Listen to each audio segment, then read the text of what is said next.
আর বৃদ্ধ বয়সের একটা লিমিট আছে। একটা বয়সকে আল্লাহ তাআলা বলেছেন এটা নিকৃষ্ট বয়স, উমরুল আরজাল। মানুষ দেখে কিন্তু বুঝে না, কথা বলতে গিয়ে সমন্বয় রাখতে পারে না, এই এখনকার কথা এখনই ভুলে যায়, এরকম বিচিত্র আচরণ করে, তার মেমোরি তাকে সাপোর্ট করে, এরকম বয়স পর্যন্ত কেউ পেয়ে থাকে। আবার আমরা দেখি অনেক মানুষ 100-150 বছর হয়ে গেছে, তিনি বুদ্ধি বিবেক কথা চলাফেরা সব দিক থেকে অত্যন্ত স্মার্ট, টনটন, তার মাঝে কোনো জড়তা নাই, জীবনের ঘানিও অনেকে এই বয়সে খানেন। তা আল্লাহ যাকে যেভাবে চান তিনি সেভাবেই চলবেন। কিন্তু এরপরে কি? এরপরে জীবনের আরেকটি অধ্যায়ের সূচনা হবে। সমস্ত প্রাণীর জীবন কয়েকভাবে বিভক্ত, বিশেষ করে মানুষের জীবন। প্রথমে আল্লাহ তাআলা আমাদের রূহ পয়দা করেছেন, একটা জগতে, একটা ভুবনে আমাদেরকে রেখেছেন, যেটাকে বলা হয়েছে আলমে আরওয়াহ, রুহের জগৎ। সেখানে আমরা মিলেমিশে ছিলাম। একটা চমৎকার জিনিস দেখবেন, দুনিয়া বহু জায়গায় দেশে বিদেশে ঘুরতে গিয়ে, চলতে গিয়ে কিছু মানুষ আপনার সামনে আসবে, চেহারা দেখে মনে হবে তারা যেন কোথায় আপনি দেখেছেন। অনেক সময় আউট অফ কিউরিওসিটি আপনি জিজ্ঞেস করে বসবেন, ভাই আপনার পরিচয়টা একটু বলবেন দয়া করে? কেন? ওই যে কোথায় যেন আপনাকে দেখেছি। তো বলে যে আমি অমুক।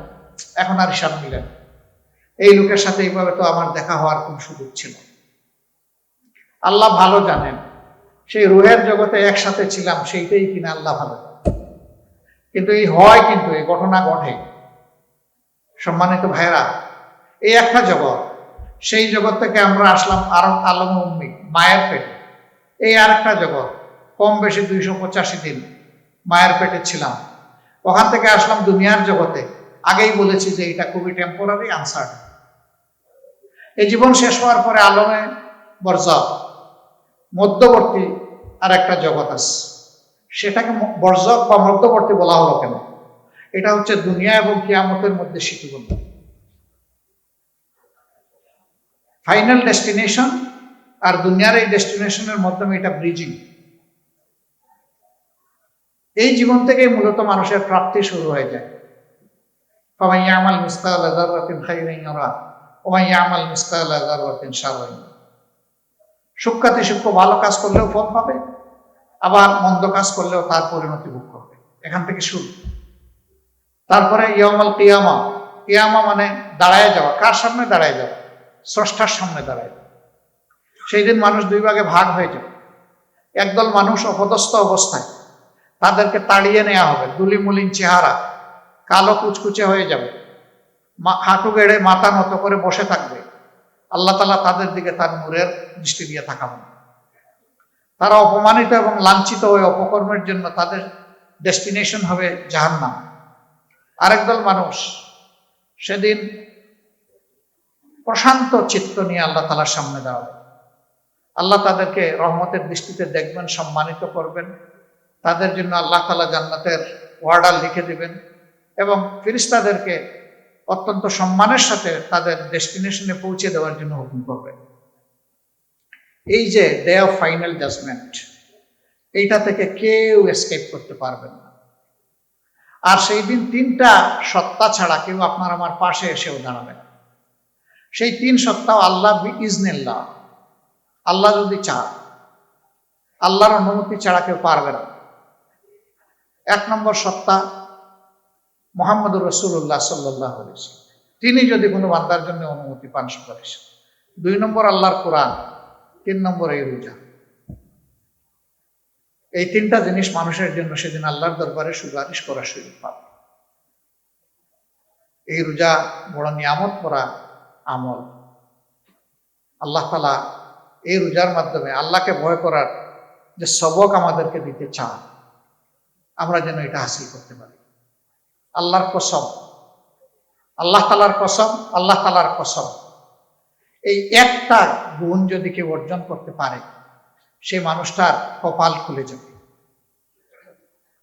তার জন্য এবং গোটা সৃষ্টির জন্য। রাসূল মকবুল সাল্লাল্লাহু আলাইহি সাল্লাম একদিন সফরে হঠাৎ করে তার প্রাকৃতিক প্রয়োজন সারার দরকার হলো। তিনি সাহাবীদেরকে দাঁড় করিয়ে রেখে গাছের আড়ালে চলে গেলেন, বাগানের ভিতরে। সব শেষ করে এসে জিজ্ঞেস করলেন, একটা বাঁধা উট, এই উটের মালিককে? বাগানের ভিতরে যে উটটা আমি দেখে আসলাম। একজন সাহাবী বললেন, হে আল্লাহর রাসূল, এটা আমার। তিনি বললেন, নিঃসন্দেহে তুমি তার উপর জুলুম করেছো। ওই উটটির চোখ থেকে আমি টপ টপ করে পানি পড়তে দেখেছি। তার চামড়া এবং হাড্ডির মাঝখানে কিছু নেই, চামড়াটা হাড্ডির সাথে লেগে গেছে। তার মানে হচ্ছে এই অবুঝ প্রাণীটাকে তুমি পর্যাপ্ত বিশ্রাম এবং খাবার কোনটাই দাও না। তুমি মনে রাখবা, তার জন্য হাসরে আল্লাহর দরবারে তুমি বিপদে পড়ে যাবে। এই উটের প্রতি তুমি রহমশীল হলে আল্লাহ তোমার প্রতি রহমশীল হবেন। এইভাবে প্রত্যেকটি প্রাণীর প্রতি রহমশীল হতে হবে। রাসূল করিম সাল্লাল্লাহু আলাইহি সাল্লাম আল্লাহ তাআলার ওহী দ্বারা নিয়ন্ত্রিত হতেন। একটা অবুঝ প্রাণীর প্রতিও আল্লাহর একজন বান্দা সুবিচার করেন নাই, সেটা আল্লাহ রসুলের দৃষ্টি এড়িয়ে যায়নি। সম্মানিত বন্ধুগণ, রাসূল করিম সাল্লাল্লাহু আলাইহি সাল্লাম সেই পশুর ভাষা বোঝার সুযোগ পেয়েছিলেন আল্লাহর ওয়াসিলা। পশুর প্রতিও যদি মানুষের দায়বোধ থাকে, তাইলে মানুষের প্রতি মানুষের দায়বোধ থাকবে না? আর এখানে আমরা যারা আছি তারা বড়ই সৌভাগ্যবান যে মানুষ যখন বিপদে পড়ে অসুস্থ হয়, আহত হয়, তখনই আমাদের কাছে আসে। আসার পরে যে মানুষটা আমাদের কাছ থেকে শান্তি পাবে, আরাম পাবে, সিনসিয়ার ট্রিটমেন্ট পাবে, ও মুখ দিয়ে বলুক না বলুক, সেই মানুষের দোয়া আপনি পাবেন। আলহামদুলিল্লাহ। আমরা সেই মানবিক জায়গাটা তৈরি করতে পারি কিনা? আল্লাহ আমাদেরকে যে বিবেক দিয়েছেন, সেই বিবেক অনুযায়ী আমরা দুনিয়ার সামনে একটা মডেল উপস্থাপন করতে পারি কিনা? ওয়েস্টার্ন বিশ্বে আমি কথাটা বারবার বলেছি, তারা বলে doctors next to the God. Allah তাআলা জীবন দেন আর ডাক্তার আমার জীবনটাকে সুস্থ রাখে। তারা দুইটা জায়গায় গেলে নিজেকে নিরাপদ মনে করে, একটা হাসপাতাল আর একটা পুলিশ। আমরা আমাদের জায়গাটা সুন্দর করতে পারি কিনা? বিবেক অনুযায়ী চলতে পারি কিনা? আল্লাহকে ভয় করে চলতে পারি কিনা? হাসরের দিন কিছু মানুষকে আল্লাহ আটকায় দিবেন, বললেন, ওরে বান্দা, তুমি তো অনেক নেকি করে এসেছো, কিন্তু আমার একটা হক তুমি আদায় করো না। আল্লাহ বলবেন, সেই হকটা কি? আল্লাহকে বান্দা জিজ্ঞেস করবে, হে আল্লাহ, সেই হকটা কি আমার উপর আপনার? বলবেন যে আমি অসুস্থ হয়ে তোমার কাছে গিয়েছিলাম, তুমি মন ভরে সেদিন আমার সেবাটা করো। বান্দা চমকে যাবে, হে আল্লাহ, আপনি কেমনে অসুস্থ হবেন আর আমি কেমনে সেবা? বলে, হ্যাঁ, আমি না তো, আমারই একটা বান্দা অথবা বান্দি তোমার কাছে অসুস্থ হয়ে গিয়েছে, তুমি তার সেবা করলেই আমার সেবা করা হবে। তুমি সেদিন যেহেতু তার সেবা করো নাই, আমার হকও তুমি আদায় করো। আমরা আটকা পড়েছি। সম্মানিত ভাই বোনেরা, এই জায়গাটায় আমি অনুরোধ করবো যে স্বচ্ছতা, বিবেকবোধ, দায়বোধ এবং দরদ নিয়েই যদি আমরা মানুষের প্রতি চিকিৎসার হারটা বাড়িয়ে দিই, আল্লাহ তাআলা দুনিয়ায়ও আমাদেরকে সম্মানিত করবেন, আখিরাতেও সম্মানিত করবেন। আর যে মানুষগুলো আমাদের কাছে আসবে, তারা মনে অন্তরে একটা তৃপ্তি নিয়ে, প্রশান্তি নিয়ে আমাদের কাছে। আমাদের ভাই ডাক্তার, অধ্যাপক ডাক্তার ইদ্রিস আলী, তিনি কেমন ছিলেন আমরা সবাই জানি। আমরা রোগী পাঠাতাম, ফিডব্যাক দিয়ে বলতো, ওনাকে দেখা মাত্র, কথা শোনা মাত্র আমার অর্ধেক রোগ শেষ হয়ে গেছে, বাকি অর্ধেক দোয়া করেন চিকিৎসার মাধ্যমে যেন আমি প্রশমন পাই। তা আমাদেরই তো ভাই, তিনি যে আদর্শটা সেট আপ করতে পারলেন, আমরা পারবো। আমি সেই প্রত্যাশা আপনাদের কাছে রাখলাম। আল্লাহ তাআলা আপনাদের সকলকে দেহের নয়, শুধু মনের চিকিৎসা করার সেই সুযোগটাও দান করুন, এবং মানুষের দোয়া লাভ করার সুযোগ আল্লাহ তাআলা আপনাদেরকে দান করুন। ইফতারের সময় হয়ে গেছে, কথা আমি আর বাড়াবো না। আমরা সবাই পরস্পরের ভাই, সবাই মিলেই আমরা এই জগৎটাকে সুন্দর করতে চাই। আমাদের সবার সহযোগিতা লাগবে ইনশাআল্লাহ। তা আসুন আমরা আল্লাহর দরবারে হাত তুলি, নিজেদের জন্য, প্রিয়জনের জন্য, আপনজনের জন্য, প্রিয় দেশের জন্য, উম্মার জন্য, বিশ্ববাসী। আস্তাগফিরুল্লাহ ইন্নাল্লাহা গফুরুর রহিম, আস্তাগফিরুল্লাহ ইন্নাল্লাহা গফুরুর রহিম। আস্তাগফিরুল্লাহাল্লাযী লা ইলাহা ইল্লা হুয়াল হাইয়ুল কাইয়্যুম ওয়া আতুবু ইলাইহি ওয়া লা হাওলা ওয়া লা কুওয়াতা ইল্লা বিল্লাহিল আলিয়্যিল আযীম। আল্লাহুম্মা সাল্লি আলা মুহাম্মাদিন ওয়া আলা আলি মুহাম্মাদ কামা সাল্লাইতা আলা ইব্রাহিম ওয়া আলা আলি ইব্রাহিম ইন্নাকা হামিদুম মাজিদ। আল্লাহুম্মা বারিক আলা মুহাম্মাদিন ওয়া আলা আলি মুহাম্মাদ কামা বারাকতা আলা ইব্রাহিম ওয়া আলা আলি ইব্রাহিম ইন্নাকা হামিদুম মাজিদ। আলহামদুলিল্লাহ আলহামদুলিল্লাহি রাব্বিল আলামিন ওয়াসসালাতু ওয়াসসালামু আলা রাসূলিল কারীম ওয়া আলা আলিহি ওয়া সাহবিহি ওয়া আহলি বাইতিহি আজমাইন। ربنا ظلمنا أنفسنا وإن لم تغفر لنا وترحمنا لنكونن من الخاسرين. ربنا آتنا في الدنيا حسنة وفي الآخرة حسنة وقنا عذاب النار. اللهم أجرنا من النار. اللهم أجرنا من النار. اللهم أجرنا من النار. اللهم إنك عفو كريم تحب العفو فاعف يا رب العزة يا أرحم الراحمين. আমরা তোমার কিছু দুর্বল গোলাম এবং বান্দা, তোমার শাহানশাহী দরবারে আমরা হাত তুলেছি মওলা। ইয়া আল্লাহ, হাত তোলার আগে আমরা তেলাওয়াত করেছি, আমরা ইস্তেগফার করেছি, আমরা তোমার নবীর শানে দরুদ পেশ করেছি। আয় আল্লাহ, তুমি আমাদের তেলাওয়াত, ইস্তেগফার এবং দরুদকে কবুল করো। ইয়া আল্লাহ, এর বিনিময়ে আমাদের সবাইকে তুমি ক্ষমা করো। আয় আল্লাহ, জীবিত কিংবা মৃত আমাদের মা বাবাকে তুমি ক্ষমা করে দাও। দুনিয়া থেকে যারা বিদায় নিয়েছে, আমাদের মা বাবা, আমাদের সম্মানিত শিক্ষকবৃন্দ, আমাদের চলার সাথী, আমাদের দ্বীনী উস্তাদ, আমাদের সহকর্মীবৃন্দ, আয় রব্বুল আলামিন তামামকে তুমি ক্ষমা করে দাও। আল্লাহ, তাদের কবরগুলোকে তুমি জান্নাতের টুকরায় পরিণত করে দাও। আল্লাহ, তাদের কবরের সাথে তোমার মায়ার জান্নাতের জানালা খুলে দাও। ইয়া আল্লাহ, আমরা যারা জীবিত আছি তাদের হায়াতে তুমি বরকত দান করো, তাইয়্যিব হায়াতে নায়াত করো, বাকি জিন্দেগি তোমার মকবুল গোলামি করার তৌফিক দান করো। ইয়া রাব্বুল আলামিন, তুমি আমাদের প্রিয় দেশের উপর রহম, শান্তির ফয়সালা নাজিল করো। প্রিয় স্বাধীনতাকে তুমি কিয়ামত পর্যন্ত সমুন্নত রাখো। আয় আল্লাহ, সব ধরনের বিপদ আপদ থেকে সুরক্ষা দান করো। আয় আল্লাহ, বিশ্বের বিভিন্ন জায়গায় যুদ্ধ, বিগ্রহ, ধ্বংসাত্মক যে সমস্ত কার্যকলাপ চলছে, আল্লাহ তোমার কুদরত থেকে সাহায্য পাঠিয়ে এগুলো বন্ধ করে দাও। আল্লাহ, যারা মজলুম তাদেরকে সাহায্য করো। আল্লাহ, যারা জালিম তাদেরকে বিরত রাখো। আয় রব্বুল আলামিন, গোটা দুনিয়াকে তুমি শান্তির আবাস ভূমি বানায় দাও। আয় আল্লাহ, মুসলিম উম্মার প্রতি তুমি তোমার বিশেষ রহম করো। আল্লাহ, গাজার ভাই বোনদের প্রতি তুমি তোমার রহমত নাজিল করো। ইয়া আল্লাহ, তাদেরকে ঘুরে দাঁড়াবার শক্তি তুমি এনায়েত করো। আয় পরওয়ারদিগারে আলম, তুমি আমাদের প্রিয় বাংলাদেশকে শান্তি এবং শৃঙ্খলার দিকে নিয়ে যাও। আল্লাহ, প্রত্যেকটি মানুষের জীবন যাতে নিরাপদ হয়, স্বাচ্ছন্দ্যে যাতে মানুষ এই দেশে বসবাস করতে পারে, এমন একটা পরিবেশ তুমি দান করো মওলা। ইয়া আল্লাহ, সরকারের দায়িত্ব যারা নিয়েছেন তাদেরকে জনকল্যাণে কাজ করার তৌফিক এনায়েত করো।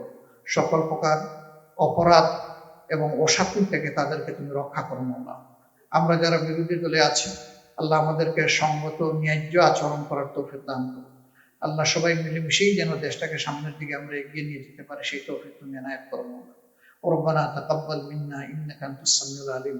ইয়া আল্লাহ, যে সমস্ত চিকিৎসক ভাই বোনদের নিয়ে আমি হাত তুলেছি, আয় আল্লাহ, তাদের অন্তরকে তোমার ভালোবাসায় প্লাবিত করে দাও, আর তাদের অন্তরে প্রত্যেকটি মানুষের প্রতি তুমি ভালোবাসা পয়দা করে দাও। আল্লাহ, সেই ভালোবাসার দায়ের জায়গা থেকে যেন তারা মানুষের খেদমত করতে পারেন, সেই তৌফিক তাদেরকে এনায়েত করো। সুবহান রাব্বিকা রাব্বিল ইজ্জাতি আম্মা ইয়াসিফুন ওয়া সালামুন আলাল মুরসালিন ওয়ালহামদুলিল্লাহি রাব্বিল আলামিন। আস-সাওমু লি ওয়া আনা আজজা বিহি আও আনা আজজি বিহি। সম্মানিত উপস্থিত রোজাদার ভাই ও বোনেরা, ন্যাশনাল ডক্টরস ফোরাম আজকে এই পবিত্র ইফতার মাহফিলের আয়োজন করেছেন।